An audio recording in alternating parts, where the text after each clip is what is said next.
मैं बाहर आ गया, सर भी थोड़े दिन बाहर आ जाएंगे। जब भी कोई तानाशाही करेगा तो संविधान उसको बचाएगा। जब भी कोई क्राइसिस होता है तो और एकजुटता से और मेहनत से और एक परिवार की तरह से जुटते हैं। मुझे नहीं लगता कि किसी में कोई डिमोटिवेशन था, बल्कि गुस्सा था। अरे जो सबसे क्रूशियल संकट के समय पे भी दिल्ली की जनता के लिए सबसे ज्यादा काम करती रही। क्या मनीष सिसोदिया के बाद अब केजरीवाल भी जेल से रिहा हो जाएंगे? इस कड़ी में उनकी तरफ से सुप्रीम कोर्ट से गुहार लगाई गई है उन्हें जमानत मिले, क्योंकि सीबीआई की गिरफ्तारी पूरी तरह गलत है। मनीष सिसोदिया को जमानत मिलने के बाद अरविंद केजरीवाल को भी हिम्मत आ गई।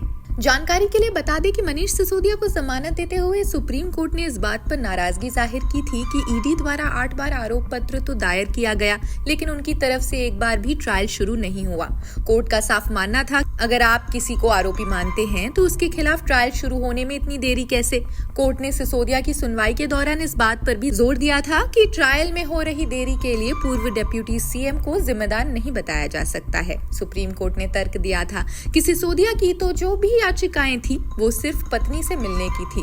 निचली अदालत को इस बात पर ध्यान देना चाहिए था और उसी आधार पर आप नेता को जमानत भी दी जानी चाहिए थी। अब इस वजह से अरविंद केजरीवाल को भी लगता है कि उन्हें सीबीआई केस में जमानत मिल जाएगी। सुनिए मनीष सिसोदिया क्या कह रहे हैं। तो डिमोटिवेशन आ गया था एक तरह से, उसको कितना चार्जेस है? नहीं, डिमोटिवेशन नहीं है। लोग जब भी कोई क्राइसिस होता है तो और एकजुटता से और मेहनत से और एक परिवार की तरह से जुटते हैं। और मुझे नहीं लगता कि किसी में कोई डिमोटिवेशन था, बल्कि गुस्सा था और संकल्प था कि हम इस संकट के समय में तो किसी में भी कहीं भी कोई टूट फूट नहीं हुई, कहीं भी कोई इधर उधर नहीं हुआ, तो ये बड़ी चीज़ है। और मुझे लगता है आम आदमी पार्टी की सरकार दिल्ली की ऐसी सरकार है जो सबसे क्रूशियल संकट के समय पे भी दिल्ली की जनता के लिए सबसे ज़्यादा काम करती रही। देश में कोई ऐसी सरकार नहीं है। कोई भी संकट आता है हिल जाते हैं, कोई जनता के काम धाम सब किनारे हो जाते हैं, लेकिन जनता के काम संकट के इस समय में भी होते रहे। आम आदमी पार्टी की लीडरशिप अपने सबसे क्रूशियल दौर से गुजरी, अब वो निकल रही है धीरे धीरे।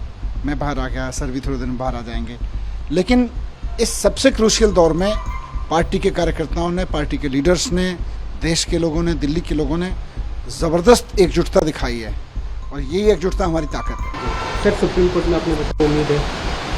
नहीं, अब देखिए सुप्रीम कोर्ट की तो हमें पूरी उम्मीद है। सुप्रीम कोर्ट से तो मुझे भी न्याय मिला है। सुप्रीम कोर्ट देश के संविधान के हिसाब से काम करता है और देश के संविधान ने ऐसी स्थितियों के लिए व्यवस्था की हुई है कि जब भी कोई तानाशाही करेगा तो संविधान उसको बचाएगा।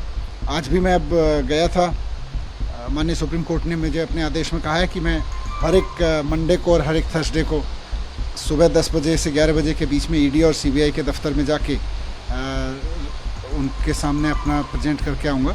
तो मैं आज सुबह सीबीआई के दफ्तर गया पहले, उसके बाद मैं ईडी के ऑफिस गया, दोनों के आईओज़ के सामने मैं मिल के आया।